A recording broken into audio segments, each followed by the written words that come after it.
आज मैं जो आपके सामने मामला लेकर आया हूं बड़ा विचित्र है।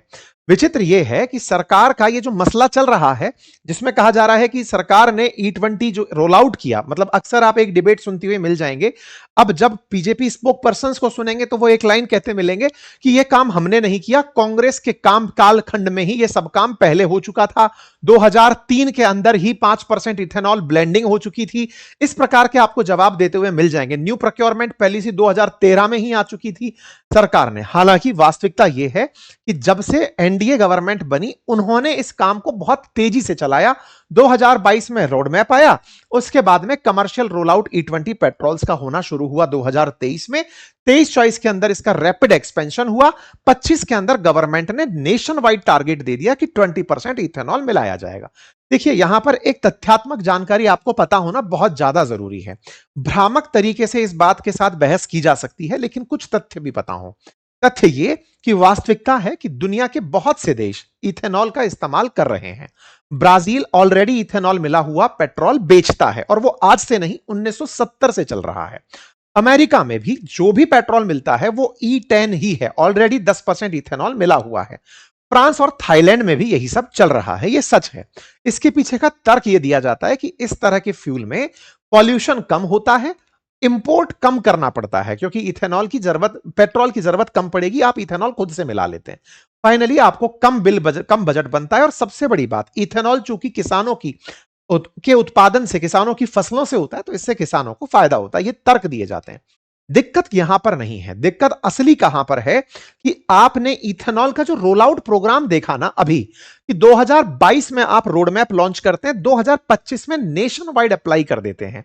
अगर 2000 से पीछे चलेंगे तो आपने 15 से 16 और 22 के बीच में ऐसा कुछ नहीं किया कि मानसिक रूप से कोई व्यक्ति तैयार रहा हो। आप कहेंगे पॉलिसी आई, प्रोक्योरमेंट पॉलिसी इंट्रोड्यूस हुई, ये सारी चीजें, आप 2001 में पायलट प्रोजेक्ट चलाए, सब कुछ हुआ, लेकिन जनता इसके लिए तैयार नहीं थी। विचार करिए कि किसी व्यक्ति ने 2022 से पहले गाड़ी खरीदी थी, जब उसकी गाड़ी पूरी तरह पेट्रोल से चलने वाली थी। अचानक आपने उसमें इथेनॉल मिला दिया। हो सकता है कि उस गाड़ी का इंजन कंपैटिबल ना हो, उसका कंबशन इतना अच्छा ना हो कि वो इथेनॉल फ्यूल का भी इस्तेमाल कर सके। अगर आप कहेंगे नहीं साहब सब कुछ ही जल सकता है, फिर तो आप पेट्रोल गाड़ी में डीजल ही डाल के चला लो, या फिर पेट्रोल गाड़ी में मिट्टी का तेल डाल के चला लो, जलते तो सभी हैं। ऐसा नहीं होता।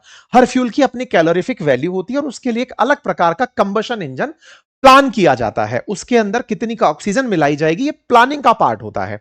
लेकिन हां, क्योंकि पेट्रोल बहुत आसानी से इथेनॉल के साथ मिल जाता है, ऐसे में इन दोनों का जो मिक्सचर बनता है, इसके लिए इंजन्स की डिजाइन में कुछ परिवर्तन भी सुझाए जाते हैं।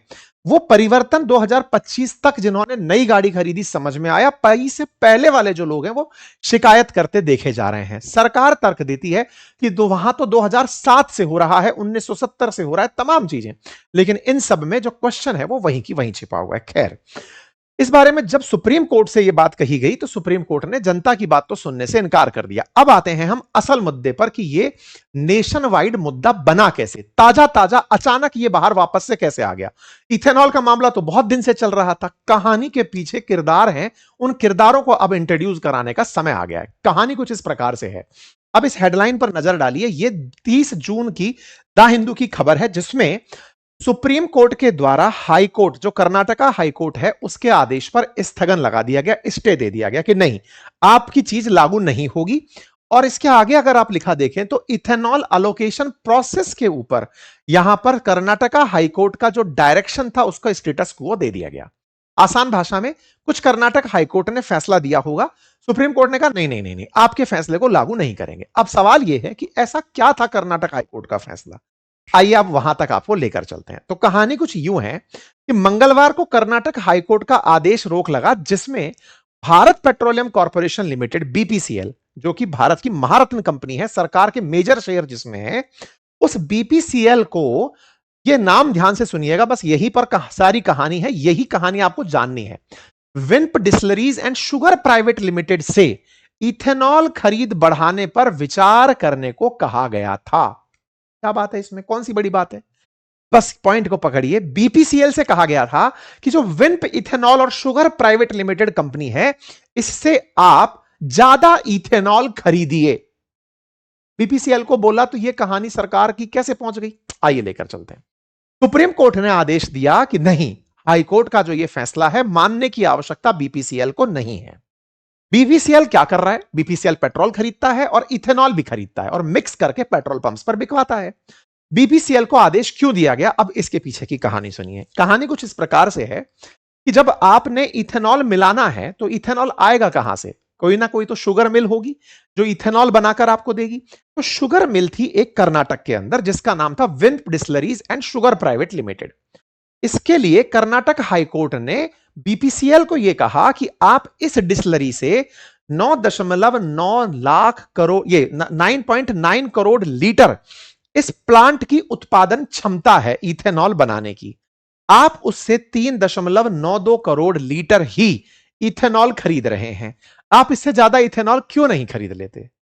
एक मिनट, ये सवाल बिल्कुल वैसे है कि मेरे घर में बहुत सारा, ये ऐसे समझिए जैसे किसानों के केस में आपने सुना कि किसानों ने एमएसपी क्यों मांगा था। उनका कहना था सर गेहूं पैदा हो गया, हमें आप इतना कह दो कि इतने में तो हम खरीदेंगे ही खरीदेंगे, तुम जितना चाहो पैदा कर लो, हम खरीद लेंगे। भारत सरकार से यही तो मांग की थी। एक डिस्लरी है जिसने भारत सरकार की कंपनी बीपीसीएल से कहा कि मैं 9.5 लीटर और भी 10 करोड़ लीटर इथेनॉल बनाती हूं, आप मुझसे 4 करोड़ लीटर ही इथेनॉल खरीद रहे हैं, मुझसे ज्यादा क्यों नहीं खरीद लेते? सवाल है। आप कहेंगे ये क्या बात हुई, आपने अगर ज्यादा बना लिया तो जरूरी है कि ज्यादा खरीदा जाए। अब इसके पीछे की कहानी क्या है वो सुनिए। अब ये विंप डिस्लरीज जो है वो कर्नाटक हाईकोर्ट के पास पहुंचती है और कहती है कि सर बीपीसीएल को वैसे भी इथेनॉल की जरूरत है, हम इथेनॉल ज्यादा बना रहे हैं, बिल्कुल वैसे ही बना रहे हैं जैसे इनको बनाना चाहिए, जैसा इथेनॉल इनको चाहिए, तो क्यों नहीं है हमसे खरीद लेते? कर्नाटक हाईकोर्ट ने उनको सुना और कहा बीपीसीएल से कि भाई विचार करो आप इनके पॉइंट पर भी कि क्यों नहीं इनसे आप ज्यादा इथेनॉल खरीद लेते। बीपीसीएल ने बजाय कर्नाटका हाईकोर्ट में अपनी बात रखने के सीधे सुप्रीम कोर्ट का रास्ता अपनाया। सीधे भागे भागे सुप्रीम कोर्ट पहुंचे और वहां पर भारत के अटॉर्नी जनरल को प्रेजेंटेटिव बना दिया कि हमारा केस अब ये लड़ेंगे। अब वो पहुंच जाते हैं साहब, अब कंपनी सामने है और उधर की तरफ भारत के अटॉर्नी जनरल है। अब सवाल आप पूछेंगे कि इसमें क्या कहानी है? अटॉर्नी जनरल यहां पर सुप्रीम कोर्ट के अंदर दलील देते हैं कि सर हम ऐसा नहीं कर सकते। क्यों नहीं कर सकते? बोले सर हमारे पास देश के अंदर 378 सप्लायर हैं जिनसे 1050 करोड़ इथेनॉल की आपूर्ति सुनिश्चित की गई है, जिनमें से 18 जून तक 680 करोड़ लीटर इथेनॉल की आपूर्ति हो चुकी। तो फिर सुप्रीम कोर्ट ने पूछा कि बीपीसीएल ने पहले कर्नाटका हाईकोर्ट के डिवीजन बेंच में अपील क्यों नहीं की? अटॉर्नी जनरल ने कहा कि सर चूंकि पूरे देश से ऐसी डिस्लरीज अब आवेदन कर रही हैं, तो फिर सारे मामले एक ही बार में सुप्रीम कोर्ट तक ले आए ताकि फिर और एक स्टेप ऊपर ना चले।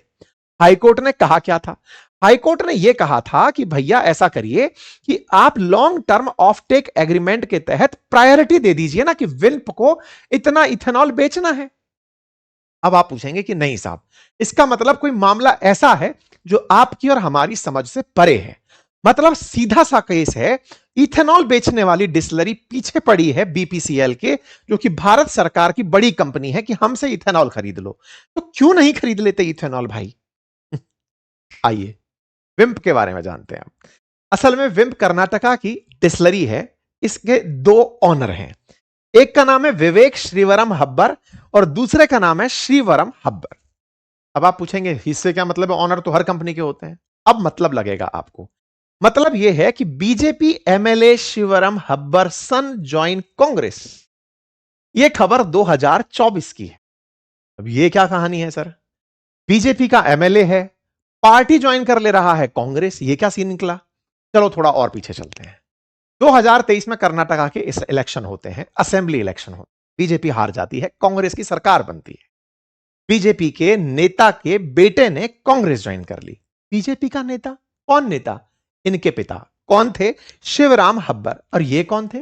भाई साहब ये बीजेपी के अंदर मिनिस्टर थे। किसके मिनिस्टर थे? शुगर मिल के ही मिनिस्टर थे। मतलब ये वो व्यक्ति थे जिनके अधीन में शुगर मिल्स आया करती थी। गन्ने का इथेनॉल बनाने में काम करने वाला जो मंत्रालय है, वो वाला इथेनॉल मंत्रालय इनके पास था। इस मंत्रालय के जो मिनिस्टर हैं, इन्हीं की कंपनी है विंप, जिसने ये सारा काम इथेनॉल बनाने का 2021 में ही शुरू किया था। उस समय कर्नाटका के अंदर भाजपा सरकार थी, आप भाजपा के मंत्री थे। शुगर मिल थी, जैसे मान लीजिए फिलहाल के लिए गडकरी जी के बच्चे इथेनॉल निकाल के बेच रहे हैं। मिल है साहब, निकाल रहे हैं, उनकी कंपनी के स्टॉक ऊपर चढ़े जा रहे हैं। इसको बिल्कुल ट्रंप के परिवार से जोड़कर देखिए। जैसे साहब नेताजी मतलब ट्रंप साहब जो है कर रहे हैं कुछ, तो भाई बाकी लोग भी पैसा कमाने निकल पड़े हैं। दामाद भी कमा रहे हैं, बेटे भी कमा रहे हैं। यहां पे भी बिल्कुल अब वैसा ही हो गया। यहां पर विम्प के स्टॉक के अंदर कहानी कुछ और है। विम्प जो है वो मालिक से आप कहानी को रिलेट करिए। ये भाजपा के मंत्री थे, बेटा सत्ता परिवर्तन हुआ तो कांग्रेस ज्वाइन कर लिए, क्योंकि व्यवसाय बड़ा था तो संभालने के लिए पार्टी बदलनी पड़ी। पार्टी बदलनी पड़ी तो भाजपा ने इन्हें बाहर निकाल दिया। भाई साहब विवेक हब्बर कांग्रेस ज्वाइन कर लेते हैं। बीजेपी इनके पिताजी को सरकार उससे बीजेपी से बाहर निकाल देती, कहती है आपने एंटी पार्टी एक्टिविटी की है। 2025 में इन्हें एंटी पार्टी एक्टिविटी के चलते बाहर निकाल दिया जाता है। ये तो एक पार्टी से निकल जाने का ही तो मामला था। कितने भोले हैं आप। अगर आप अभी भी नहीं जोड़ पाए कि पार्टी से निकाल दिए गए और आप सोच रहे हैं कि अब कमाई आप करते रहेंगे, क्या बात है। इस तरह का लोकतंत्र अपेक्षा में थे आप। सीधा सीधा यहां से उठा करके इनकी कंपनी के स्टॉक, इनके कंपनी से बेचे जाने वाले इथेनॉल को लिमिट में डाल दिया गया। ये बनाकर बैठे थे 10 करोड़ लीटर बेचेंगे बीपीसीएल को, पैसा कमाएंगे। हटो, कोटा लगा दिए, अब रखो अपने पास बनाकर इथेनॉल, बेचोगे कहां। सीधा सा खेला हो गया। उम्मीद है कि अब आप समझ गए होंगे। कहानी के पीछे किरदार पार्टी से निकल जाना, दूसरी पार्टी में मिल जाना, पार्टी में मिलकर के इस मामले को सुप्रीम कोर्ट तक ले आना। और तो और ये विम्प कंपनी इस मामले को कर्नाटका हाई कोर्ट में ऑलमोस्ट जीत गई थी। ये तो सुप्रीम कोर्ट के अंदर जब भारत सरकार के ही अटॉर्नी जनरल बीपीसीएल की बात को रखने आ जाएं तो मायने कुछ और ही निकलेंगे साहब। कुल मिलाकर के कहानी के पीछे तो ये सब चल रहा है। बाकी तो आप सब समझते रहिए कि सेंटर ने क्या कहा, कुछ ने क्या कहा। अब इसमें हुआ ये कि जब अटॉर्नी जनरल आए तो उनसे निकल गया कि हम तो एक्सपेरिमेंट कर रहे हैं साहब। एक्सपेरिमेंट वाली बात पर जैसे ही बात बाहर आई, सरकार तुरंत सफाई देने चली आई कि नहीं नहीं साहब, एक्सपेरिमेंट बोला ही नहीं। Didn't tell Supreme Court that E20 petrol program was experimental. Attorney General denies media reports as false. उन्होंने कहा सारी मीडिया रिपोर्ट्स फॉल्स हैं। मीडिया ने इन बातों को कवर करना शुरू कर दिया।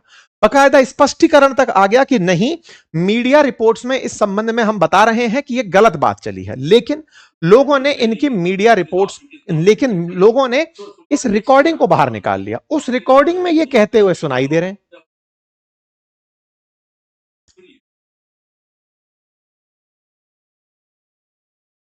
ethanol petrol blending is something which is the government is now trying to experiment.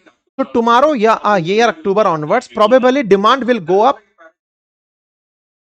समझिए, आप सुन नहीं पाए तो कम से कम पढ़ लीजिए, जिसमें आप कह रहे हैं कि अभी हम कैसे श्योर कर दें उस कंपनी को कि आपसे इथेनॉल खरीदेंगे। इस साल तो सरकार खुद एक्सपेरिमेंट कर रही है कि अगले साल इथेनॉल का उपयोग ज्यादा होगा कि कम होगा। हम कैसे उनको कमिटमेंट दे दें कि आपसे इथेनॉल ज्यादा खरीदा जाएगा। ये जैसे ही बात बोलकर निकले, ये तो समझदारी में ये बात रख रहे थे कि हम विम्प से ज्यादा नहीं खरीदेंगे।